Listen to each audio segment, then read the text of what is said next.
오늘 기록된 말씀 구약성경 에스겔서 36장에 있는 말씀을 중심으로 해서 다시 시작되는 그 영광이란 제목으로 말씀을 잠깐 묵상하고 기도하려고 합니다.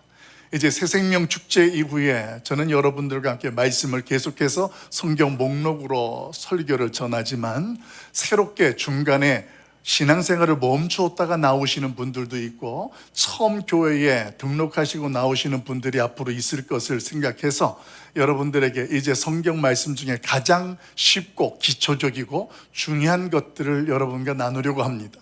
그동안 여러분이 알았던 것이라면 확신에 거하는 믿음으로 나아가시면 되고요, 몰랐던 것들은 정리하고 깨달으시면 됩니다. 그런 측면에서 이제 에스겔서에 있는 말씀 조금 어렵지만 그 말씀으로 해서 앞으로 계속해서 우리가 기초적인 것들, 중요한 것들을 정리하고 이렇게 함께 짚으면서 나가려고 합니다. 여러분, 성경책이라는 것, 교회에 나왔더니 성경책이 있고 찬송가가 있어요. 찬송가는 뭐 노래들이 모아 있는 거니까 알겠지만 성경책이라는 것에 대해서 처음 신앙생활하면 조금은 이게 무슨 책인가, 내가 알고 있던 세상의 어떤 단행본이라든가 어떤 전집이라든가 그런 책들과 같이 생각할 수가 있습니다. 예, 책의 분류는 같지만 그러나 출발이 달라요. 오늘 제가 그 말씀을 드리려고 해요. 성경은 하나님의 감동으로 기록된 책이 바로 성경입니다. 이걸 교회에서 성경책이라고 불러요. 여기서 하나님의 감동이라는 것이 무슨 말인가 하면 하나님께서 택한 선지자나 제자를 통하여서 하나님이 말씀해 주시는 것들을 대필하게 하신 과정을 하나님께서 성령으로 감동하셨다, 이렇게 이야기를 해요. 그래서 사람이 대필해서 기록을 했지만 그 저자는 누구냐? 하나님이에요. 그래서 성경책은 하나님의 말씀이다, 이렇게 이야기를 합니다. 그 하나님은 이 세상 모든 우주를 창조하신 분이에요. 그런 창조하신 분이 우리 인간들까지도 창조하셨는데 우리 인간들을 향한 하나님의 계획이 있고 그 하나님의 뜻이 있는데 이걸 사람들이 알게 하기 위해서 하나님이 어떻게 하셨냐면 인간들이 이해할 수 있는 문자, 이해할 수 있는 글자를 통하여서 택하고 부르신 자들을 통하여서 대필하게 하셨어요. 그렇게 해서 만들어진 책이 성경책인데 이 성경책이 우리 대한민국만 있는 것이 아니라 아시겠지만 전 세계에 예수 그리스도를 믿는 모든 교회나 성도들이 이 동일한 성경책을 자기네 언어로 사용합니다. 그래서 서점가에 가게 되면 전 세계에 아직까지도 베스트셀러로 그 자리를 굳건하게 지키고 있는 책이, 유일한 책이 뭐냐? 그게 성경책이에요. 그 정도로 이 교회에서 함께 나누고 있는 성경책이라는 것은 하나님의 말씀이요, 우리 전 세계의 인간들이 그 말씀을 통하여 하나님의 뜻과 계획을 깨닫게 되어지는 말씀, 이것을 교회에서 성경책으로 하나님의 말씀으로 공부도 하고 설교로 나누기도 하게 됩니다. 그 가운데 성경책은 구약이라는 구약 성경으로 모아지고 신약이라는 신약 성경으로 모아지는데 오늘 묵상하게 되어지는 에스겔서는 구약 성경에 속해 있는 책입니다. 이 에스겔서의 저자는 조금 전에 말씀한 것처럼 에스겔이라는 선지자가 대필해서 적은 거예요. 그러니까 하나님의 말씀을 에스겔이라는 선지자가 대신 적었는데 이 에스겔만 있는 것이 아니라 성경에는 대선지자라는 사람들이 있어요. 대선지자라는 사람이 있고 소선지자라는 사람들로 분류되는 사람이 있는데 에스겔은 대선지자 속에 속합니다. 그 대표적인 사람이 이사야라는 사람이 대선지자고 에레미야라는 사람이 대선지자고 오늘 말씀 이 에스겔을 기록한 에스겔이 대선지자고 또 한 사람을 이야기할 수 있어요. 다니엘까지 대선지자로 봅니다. 또 한편으로서는 또 어떤 학자들은 에레미야, 애가까지 5권으로 보는데 저는 4권을 여러분에게 대선지서로 안내하고 소개합니다. 근데 이 대선지서 4권이 어떤 하나님의 말씀을 대필해서 소개하는데 그 4권이 가지고 있는 특징적 그 내용의 핵심들이 있습니다. 여러분들이 조금 쉽게 이해하기로 정리해봤습니다. 대선지서가 가지고 있는 중심 내용이 뭘까? 우리 먼저 이사야서를 볼까요? 이사야서, 여러분이 우리가 이사야서 66장을 다 이미 묵상했습니다. 근데 그 묵상한 내용들 중에서 이사야서 핵심 내용이 뭐냐? 이사야 선지자가 기록한 책이면서 그 대상이 누구였냐면 북이스라엘의 멸망을 예언한 내용이 이사야서입니다. 그러면 이제 이사야서에 대한 중심, 핵심을 알게 됐으니까 그 내용에 대한 것들은 읽어보면 정리가 되죠. 그런데 이 이사야서는 북이스라엘에 대한 멸망에 대한 예언이라면 에레미야를 볼까요?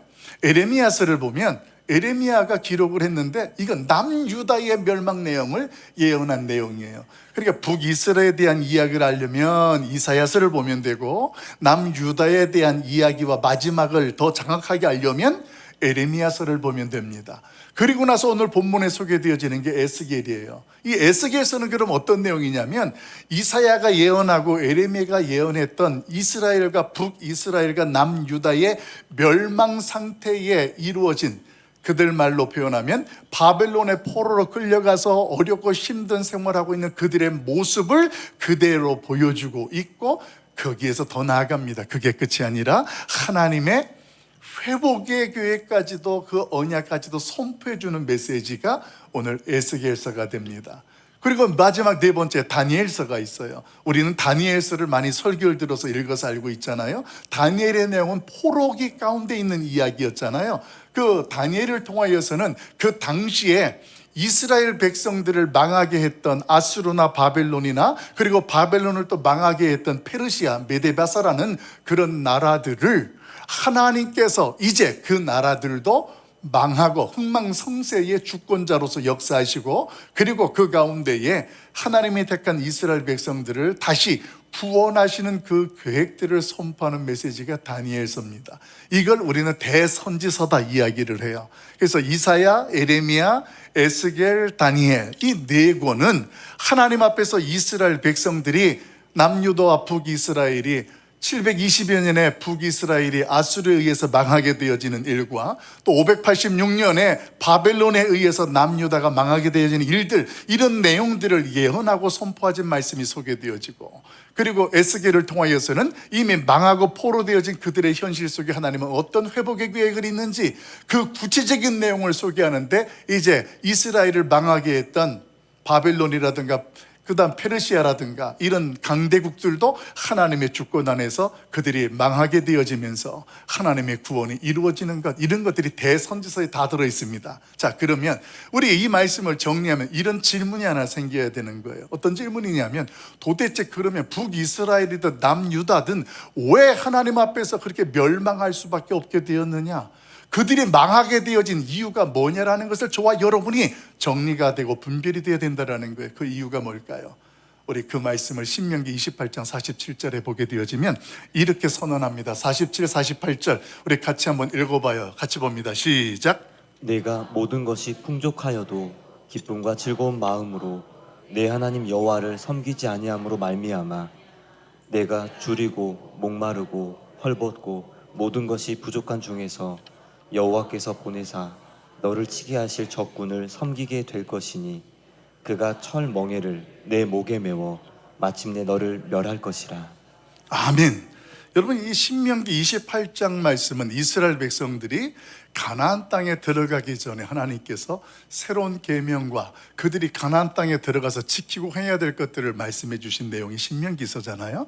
근데 그 신명기서 28장에 하나님이 무슨 말씀을 하고 있냐면, 너희가 새로운 땅에 들어가서 모든 것이 축복을 받아서 풍요로운 삶을 살게 될 것이다. 부유함을 살게 될 것에서 너희는 기쁘고 즐거울 것인데, 만약에 그런 삶 속에서 하나님 앞에서 하나님께 감사하지 못하고 그 하나님을 섬기거나 믿지 아니하게 되면 너희는 이제 다른 나라들로부터 침공을 받게 되고 그 나라를 섬기게 될 것이다.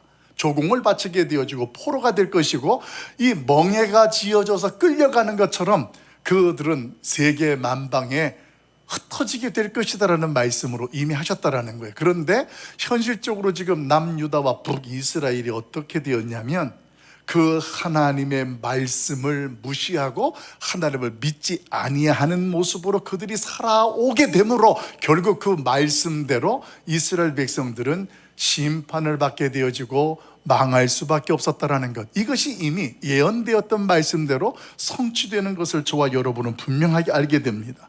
예루살렘은 무너졌고 백성들은 흩어졌고, 그리고 무엇보다도 에스겔 10장에 참 중요한 말씀이 선포돼요.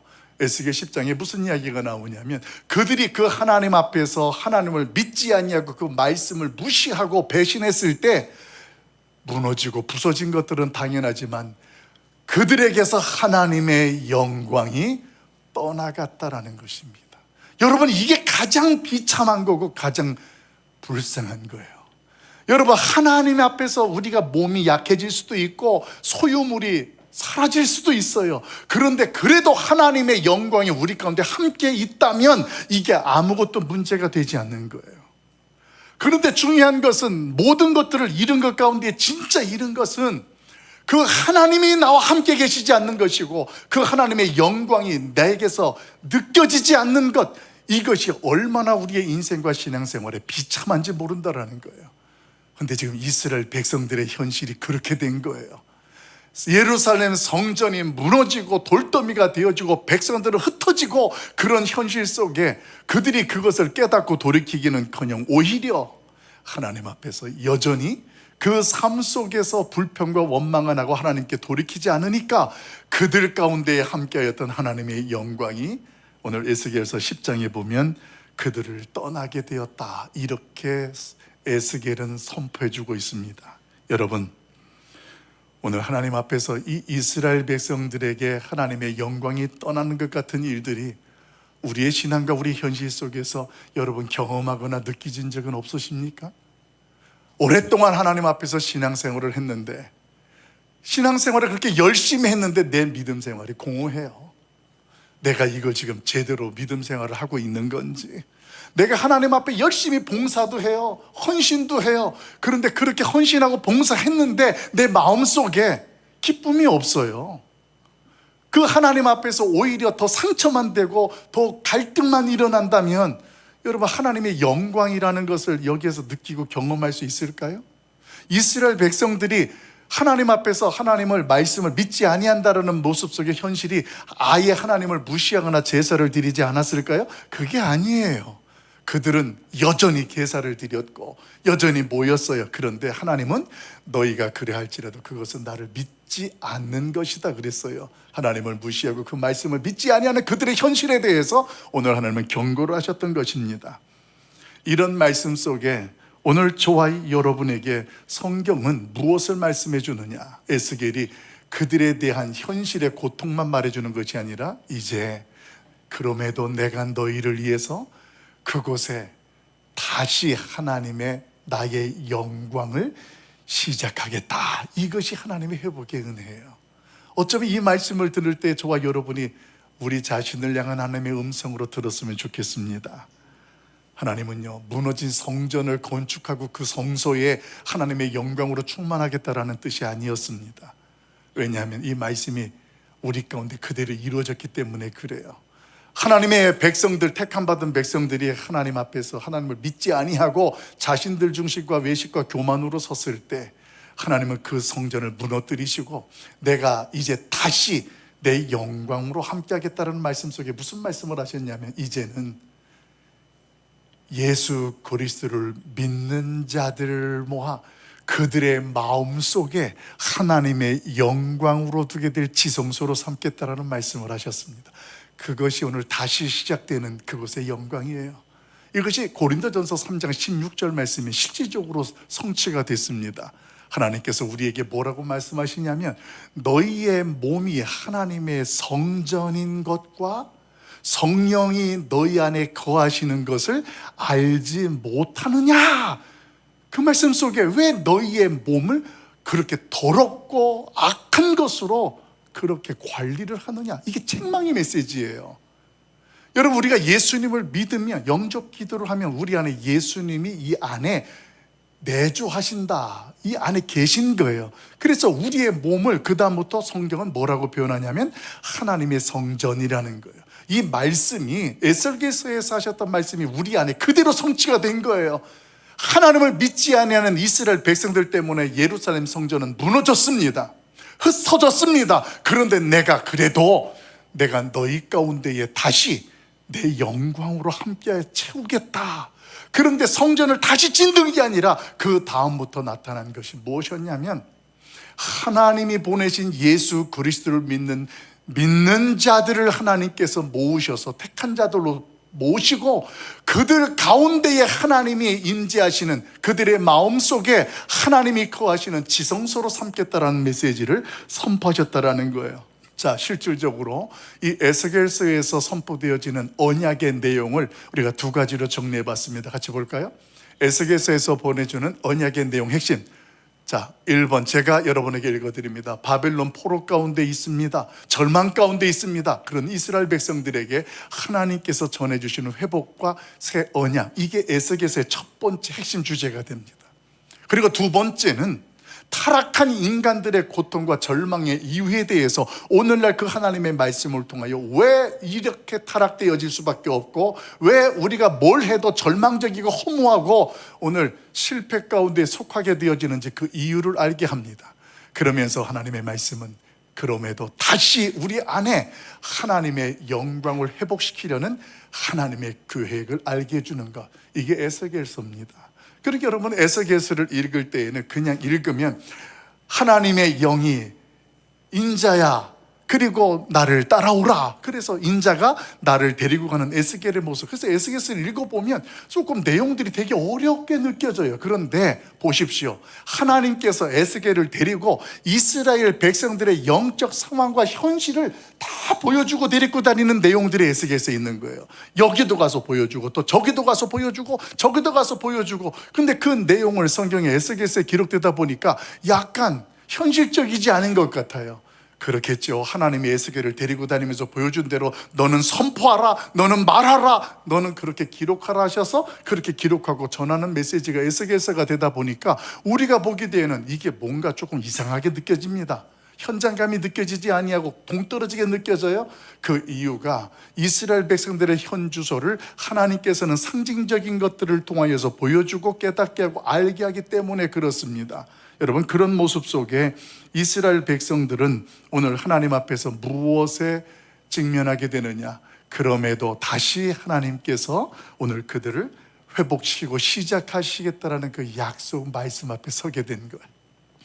오늘 이 말씀 앞에서 그러면 하나님은 구체적으로 그 이스라엘 백성들의 그 현실을 어떻게 새롭게 하나님의 영광으로 채우게 하시는가? 이 말씀은요, 저와 여러분이 하나님 앞에서 오늘 하나님의 영광이, 기쁨과 즐거움이 경험되지 못하는 우리의 현실이라면 오늘도 내가 그 자리의 주인공이 되지 않을까요? 그래서 하나님께서 어떻게 그 영광을 나의 가운데 충만케 하시는지 다시 한번 기억하고 깨달아질 수 있길 예수님의 이름으로 축원합니다. 우리 25절 26절 말씀 우리 같이 한번 보도록 할까요? 같이 봐요. 시작. 맑은 물을 너에게 뿌려서 너희로 정결하게 하되 곧 너희 모든 더러운 것에서와 모든 우상 숭배에서 너희를 정결하게 할 것이며 또 새 영을 너희 마음 속에 두고 새 마음을 너희에게 주되 너희 육신에서 굳은 마음을 제거하고 부드러운 마음을 줄 것이며. 아멘. 그럼 지금 이 36장에 소개되어진 에스겔 36장 25, 26절에 있는 내용은 하나님께서 그들의 현장을 에스겔에게 다 보여준 다음에 내가 이제 이들 가운데 이렇게 하겠다라는 새 언약의 약속입니다. 근데 그 언약의 약속 중에 어떻게 할 건지에 대한 구체적인 방법이 소개되는 것이 25절이에요. 어떻게 하냐면 내가 맑은 물을 너희에게 뿌려서 정결하게 하겠다. 그렇다면 지금 현실은 그들이 하나님의 거룩함을 잃어버리고 부정되다라는 것입니다. 그래서 그 더러운 곳에서 그걸 건지는데 그 더러운 구체적인 것이 뭐냐면 우상 숭배였습니다. 그 우상 숭배로부터 너희를 건져내고 정결케 할 것이다. 그러면서 실질적인 것이 뭐냐? 그 다음에 나오는 게 26절이에요. 내가 내 영을, 새 영을 너희에게 보내주어서 우리의 어떤 마음을 제거하신다고요? 어떤 마음을 제거해요? 성경을 보세요. 하나님께서 지금 이렇게 하신다는데 우리의 어떤 마음을 제거해요? 굳은 마음을 제거한다는 거예요. 여러분, 성경에서 지금 하나님이 뭐라고 우리에게 말씀하시냐면 우리의 굳은 마음을 제거하고 그 자리에 뭘 주시겠다? 부드러운 마음을 주시겠다라는 거예요. 여러분, 굳은 마음이 있으면 하나님의 영광이 거하지 못하는 거예요.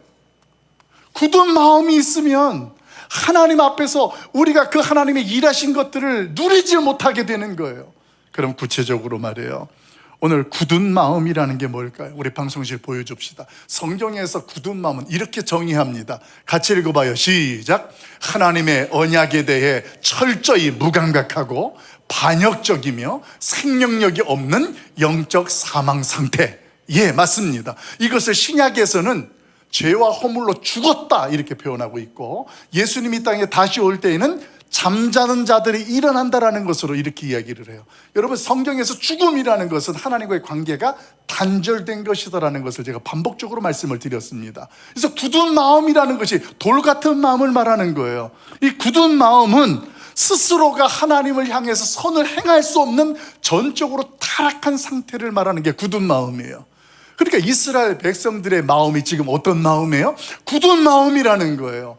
그래서 그들은 스스로 하나님 앞에 선을 행할 수 없고 하나님의 뜻을 이룰 수 없는 그런 타락하고 타락한 그런 존재라는 것이 오늘 성경은 선포하고 있는 거예요. 그런데 그걸 하나님이 어떻게 하겠다고요? 그걸 제거해 주시겠다라는 거예요.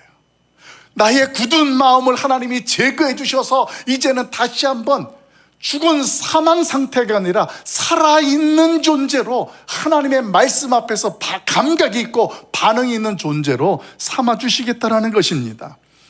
오늘 그 내용을 잘 소개해 주시는 게 사실은 출애굽기에 보게 되면 그 당시 애굽의 왕이었던 바로 왕을 생각해 보세요. 그 바로 왕이 이스라엘 백성들을 노예로 삼고 있었는데 하나님이 때가 되어서 모세를 보내서 그들을 데려오기 전에 10가지의 재앙을 보냅니다. 그래서 이 바로 왕은 하나님의 기적과 능력을 10가지의 재앙을 통해서 다 경험합니다. 그런데 그렇게 되어지는 이 바로의 모습을 성경은 뭐라고 표현할까요? 오늘 성경은 그의 몸을 이렇게 표현합니다. 더 완악하고 돌처럼 굳어졌다 이렇게 표현해요. 이게 굳은 마음이라는 게 그거예요.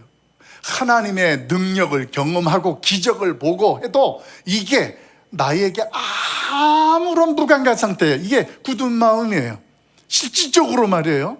하나님의 말씀을 설교를 들어요. 성경 공부를 해요. 그런데 그 말씀이 들어도 굳은 마음이 있으면 이 말씀이 우리 안에 뿌려졌다가 들어왔다가 튕겨나가요. 이리 듣고 이리 나가요. 그 말씀은 나하고 관계가 없는 것처럼 무감각적인 그런 상태가 된다는 거예요. 은혜의 자리에 있어요. 은혜의 소낙비가 쏟아지고 은혜가 우리 안에 충만해져요. 그런데 굳은 마음은 어떠냐면 이 은혜가 스며들질 못해요. 남들 은혜 받는 것만 보고, 그리고 이 굳은 마음은 은혜는 관심이 없어요. 잘못하는 것만 보이고 자기 스스로가 지루하다가 판단되어지는 거예요. 여러분, 오늘 이렇게 굳은 마음, 우리 스스로는 도무지 돌이킬 수가 없고 바꿀 수가 없어요. 그런 모습 속에 우리 하나님께서 말씀하시는 것은 뭐냐면 내가 너희의 굳은 마음을 제거해 주겠다고 그래요. 때로는 우리가 이 굳은 마음을 제거하기 위해서 어떻게 하냐면 오랫동안 신앙생활이라는 걸 해요. 그래서 열심히 교회에서 봉사도 하고 헌신도 하고 또 기도도 많이 하고 예배도 매번 모든 예배 다 드려요. 그렇게 해서 우리의 굳은 마음을 좀 바꿔보려고 하는데 안 돼요. 내가 열심히 기도하고 예배할 때 은혜 속에 있을 때는 얄팍한 하나님의 사랑과 은혜를 느끼면서 그걸 위장하는 거예요. 내 안에 여기에 굳은 마음은 항상 있어요. 그래서 평상시에는 안 나타나요. 그런데 누가 나의 자존심을 건드리거나 나가 어떤 불편한 것들에 대해서 일어나게 되어지면 이 굳은 마음이 모든 것들을 싹 다 바꿔버려요. 여러분, 이스라엘 백성들의 현실이 그랬는데 그들만 그랬냐고요. 하나님 앞에 서 있는 저와 여러분이 우리의 신앙생활하는 모습, 기도하는 모습, 예배하는 모습이 그렇게 하나님 앞에 열정적이고 그렇게 헌신적인데 여기에 굳은 마음이 있으면 아무런 변화가 일어나지 않는다라는 거예요. 이스라엘 백성들에게 수많은 선지자를 보냈습니다. 하나님께서 그렇게 깨닫게 해줬습니다. 그렇게 돌이키도록 했습니다. 그런데 그들은요, 잠깐 있다가 또다시 그렇게 되고 또다시 그렇게 되어져요. 그 이유가 어디 있다고요? 굳은 마음이 제거되지 않으면 언제나 그런 일들은 반복적으로 일어날 수밖에 없다라는 거예요. 그래서 하나님께서는 그것을 제거해 주시겠다. 어느 정도로 이스라엘 백성들 가운데에 이 굳은 마음들이 있었냐면 당시에 성전의 제단을 관리하는 제사장이나 장로들이 있잖아요. 근데 그들이 하나님 앞에 얼마나 예배를 많이 드리고 얼마나 기도를 많이 했겠습니까? 그런데 그들의 모습 속에 에스겔을 하나님께서 이끌어가서 성전 제단의 북쪽에 있는 한 모퉁이를 보여줍니다. 그게 에스겔서 8장에 소개되어지면 5장 6절에 5절 6절에 이렇게 소개되어져요. 우리 같이 볼까요? 에스겔서 8장 5절 6절 같이 봅니다. 시작. 그가 내게 이르시되 인자야 이제 너는 눈을 들어 북쪽을 바라보라 하시기로 내가 눈을 들어 북쪽을 바라보니 제단문 어기 북쪽에 그 질투의 우상이 있더라. 그가 또 내게 이르시되 인자야 이스라엘 족속이 행하는 일을 보느냐 그들이 여기에서 크게 가증한 일을 행하여 나로 내 성소를 멀리 떠나게 하느니라. 너는 다시 다른 큰 가증한 일을 보리라 하시더라. 아멘. 여러분 지금 읽었던 5절 말씀해 보십시오. 성전제단 북쪽에 보니까 뭐가 있어요? 질투의 우상이 있더라. 제단 옆에 그게 있었던 거예요. 예배를 드리고 함께하는 자리고 함께하는 사람들인데 거기에 우상 숭배를 하고 있는 모습, 그걸 하나님께서 에스겔을 데리고 가서 보여주는 거예요. 봐라, 이 백성들이 지금 하나님 앞에 제사를 드리고 기도하고 예배한다고 하는데 그게 하나님 앞에 진짜 믿음으로 하는 일이냐?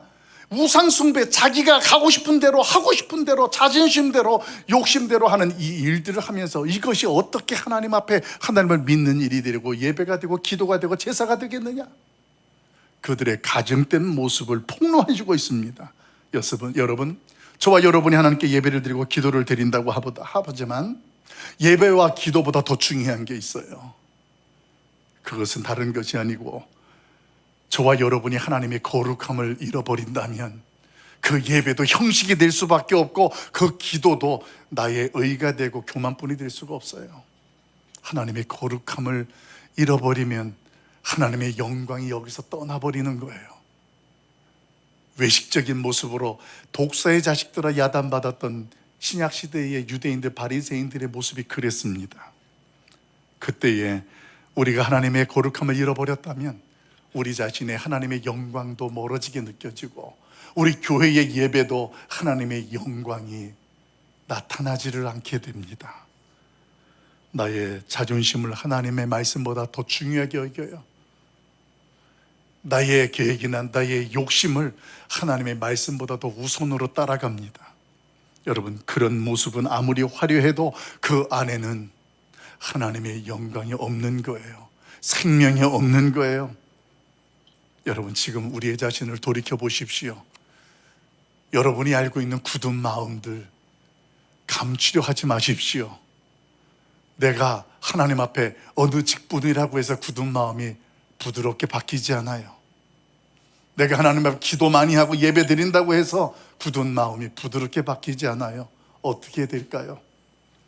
나의 이기적이고 죄에 익숙한 우리의 모습을 하나님 앞에 철저히 인정하고 십자가 앞에 엎드리는 거예요. 할렐루야. 그게 우리의 굳은 마음이 제거되는 유일한 방법이에요. 누구를 판단하고 정치할 사람 아무도 없어요. 저를 비롯해서 우리 모두가 내 안에 하나님 굳은 마음을 제거해 주세요. 그래야 하나님께서 우리 안에 영광으로 하나님을 경험하게 하고 우리 교회가 예배가 하나님의 영광으로 충만하게 되는 것을 깨달을 수 있길 예수님의 이름으로 축원합니다. 그때 하나님의 영광이 다시 회복되는 거예요. 우리 좌우에 이렇게 부끄럽지만 인사했으면 좋겠어요. 따라서 합시다. 옆에 보면서 저희의 과거는 잊어주세요. 원래 부드러운 사람이에요. 본의 아니게 나의 굳은 마음들로 불편했다면 이해하고 용서하자는 얘기예요. 그리고 다시 시작하자는 뜻이에요. 오늘 성경에서 하나님이 어떻게 우리를 굳은 마음을 제거하시고 시작하게 하시는가? 27절 말씀 한번 볼까요? 27절 같이 읽어봅니다. 시작. 또 내 영을 너희 속에 두어 너희로 내 율례를 행하게 하리니 너희가 내 규례를 지켜 행할지라. 아멘. 하나님께서 우리의 굳은 마음을 제거하신 다음에 그 다음 하나님이 어떻게 하신다고 했느냐? 그 빈자리에 하나님께서 내 영, 새 영, 신약 성경으로 말하면 우리에게 성령님을 보내주셔서 우리 굳은 마음을 제거하고 그 자리에 성령으로 새롭게 채우셔서 이제는 그 자리가 어떤 자리가 되느냐? 하나님이 거하시는 지성소가 되겠다라는 거예요. 오늘 그 이야기를 성경은 저와 여러분에게 선포하고 있습니다. 근데 여기에서 조금 전에 읽었던 내용에 보게 되어지면 이제 에스겔서 48장 35절에 에스겔서 마지막 끝이 48장이거든요. 근데 48장 마지막 끝절에 이렇게 소개되어 있어요. 우리 에스겔서 48장 35절 말씀, 우리 방송실 도와주는데 이게 마지막 장 마지막 절이에요. 같이 한번 읽어봅시다. 시작. 그 사방의 합계는 18,000척이라 그날 후로는 그 성읍의 이름을 여호와 삼마라 하리라. 아멘. 여호와 삼마라 하리라. 그 후로는 굳은 마음이 제거되어지고 하나님이 성령으로 우리에게 채워지고 나면 그 다음부터 우리의 하나님이 계시는 몸을 그곳을 뭐라고 부르는 여호와 삼마. 이 말을 우리나라 말로 바꾸고 말하면 우리 방송실 한번 도와줄까요? 여호와 삼마라는 게 무슨 뜻인가? 같이 읽어봅시다. 시작. 여호와께서 거기 계시다. 아멘. 내가 그동안 굳은 마음으로 그랬다 할지라도 하나님 앞에 십자가 앞에 내놓아서 나의 굳은 마음을 인정하고 하나님, 이건 내가 기도와 내 헌신과 직분으로 감추었던 건데 이게 굳은 마음이 있으니까 늘 하나님 앞에 영광을 돌리는 것 같은데 늘 불편하고 힘이 들었어요. 내놓는 거예요. 그때 하나님께서 굳은 마음을 제거하고 거기에 성령으로 부어주셔서 부드러운 마음을 주시는데 그곳의 이름을 하나님께서 뭐라고 말씀하시느냐? 여호와 삼마. 여호와께서 거기 계시다. 할렐루야. 여러분, 저와 여러분의 마음속 깊은 곳에 우리가 있는 그곳이 여호와 삼마가 되길 예수님의 이름으로 축원합니다. 실질적으로 그 일을 우리에게 증거로 보여주신 사건이 있어요. 그것은 하나님께서 예수 그리스도를 이 땅에 보내셔서 우리를 하나님의 자녀 삼으시면서 마태복음을 보게 되어지면 예수님을 이 땅에 보낼 때 그의 이름을 뭐라고 하게 하리라? 그 이름을 뭐라고? 네 글자로 임마누엘이라 하리라. 임마누엘의 뜻을 해석하면 하나님이 우리와 함께 계시다. 이게 뭔가 비슷하죠. 그런데 잘 보세요. 여호와 삼마라고 하나님께서 거기 계시겠다고 약속하신 그 예언이 여호와 삼마가 임마누엘, 하나님께서 우리와 함께 하시는 것으로 저와 여러분에게 경험하게 하고 믿게 하는 역사가 이 시대에 이루어지고 펼쳐지게 된 줄로 믿습니다. 그러니까 여러분들이 있는 그곳이 어디냐? 여호와 삼마, 여호와께서 여기에 계신 곳인 줄을 믿습니다. 현실은 지저분하고 내가 포로 생활 같은 인생을 살아도 거기에 하나님이 계시면 그곳이 어디예요? 여호와 삼마예요. 임마누엘하는 거예요. 그래서 저와 여러분이 이 시간에 이 말씀을 에스겔을 정리하면서 깨달아야 될 것은 우리 하나님께서 나와 함께 계시는 것은 믿지만 거기에 하나님이 계시다라는 것까지도 기억하자는 이야기예요.